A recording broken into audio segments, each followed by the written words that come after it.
బ్యాంక్లో డబ్బులు పెట్టినా బంగారం డిపాజిట్ చేసినా సేఫ్ అని అనుకుంటాం కదా. కానీ ప్రకృతి కన్నెర చేస్తే బ్యాంకులకే రక్షణ ఉంటుందా? హిమాచల్ ప్రదేశ్లో ఇలాంటి పరిస్థితే కనిపిస్తోంది. తునాగ్ అనే ప్రాంతంలో ఉన్న కోఆపరేటివ్ బ్యాంకును వరద నీరు ముంచెత్తింది.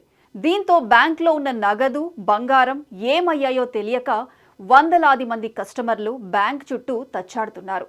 బ్యాంకులో తాము దాచుకున్న పత్రాలు, డిపాజిట్లు, లాకర్లు అన్నీ వరద నీటిలో మునిగిపోవడంతో జనాలకు దిక్కు తోచడం లేదు. హిమాచల్ ప్రదేశ్ రాష్ట్రం గత కొన్ని రోజులుగా భారీ వర్షాల బారిన పడుతోంది. తునాగ్ ప్రాంతంలో ఉన్న 2 అంతస్తుల కోఆపరేటివ్ బ్యాంకును వరద నీరు ముంచెత్తింది. భారీ వరద భారీ భవనాలనే కాదు, కొండలు, కోనలను తుడిచిపెట్టేస్తోంది. వరద నీటిలో కొట్టుకువచ్చిన భారీ రాళ్లు, చెట్లు, చెత్తతో బ్యాంక్ షట్టర్లు ధ్వంసమయ్యాయి. మొదటి ఫ్లోర్ అంతా వరద నీటిలో మునిగిపోయింది. బ్యాంక్లో నగదు, బంగారం మాత్రమే కాదు, గ్రామస్తులు ఆశలు ఉన్నాయి. ఆస్తిపాస్తుల పత్రాలు, జీవితంలో నిలువు నీడలా దాచుకున్న డబ్బులు అన్నీ ఇప్పుడు వరద నీటి పాలయ్యాయి.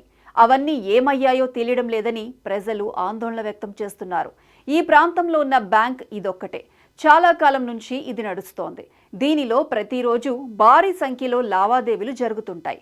వరద నీటితో బ్యాంకు తలుపులు, షట్టర్లు దెబ్బతిన్నాయి. దీంతో బ్యాంకులో దాచుకున్న కోట్లాది రూపాయల నగదు, బంగారం డిపాజిట్లపై ఎలాంటి స్పష్టత లేకుండా పోయింది. గత నెల 20 నుంచి ఇప్పటి వరకు 23 సార్లు వరదలు ముంచెత్తాయి. ఈ రోజు వరకు 78 మంది మృతి చెందగా 37 మంది ఆచూకీ లేకుండా పోయారు. గల్లంతైన వారి కోసం సహాయక బృందాలు గాలింపు కొనసాగిస్తున్నా ప్రజల్లో తీవ్ర ఆందోళన నెలకొంది. బ్యాంకులో ఉంచిన నగదు, బంగారం, పత్రాలు ఏమై ఉంటాయో అని కస్టమర్లు ఆందోళన చెందుతున్నారు. దోపిడీకి గురి కావచ్చని కొంతమంది బ్యాంకు వద్ద నిరంతరం కాపలా కాస్తున్నారు. మన జీవితంలో సేవింగ్స్ అంటే భద్రతను గుర్తు చేస్తుంది.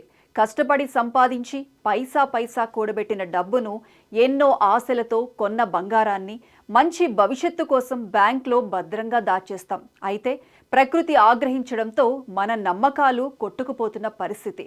తమ కుటుంబ భవిష్యత్తు బ్యాంక్లో భద్రంగా ఉందని నమ్మిన ఆ గ్రామస్తులు ఇప్పుడు అదే బ్యాంకు ముందు రాత్రి పగలు గడుపుతున్నారు.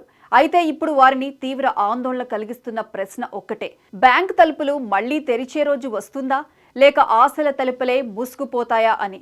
ఏం జరుగుతుందో వేచి చూడాల్సిందే.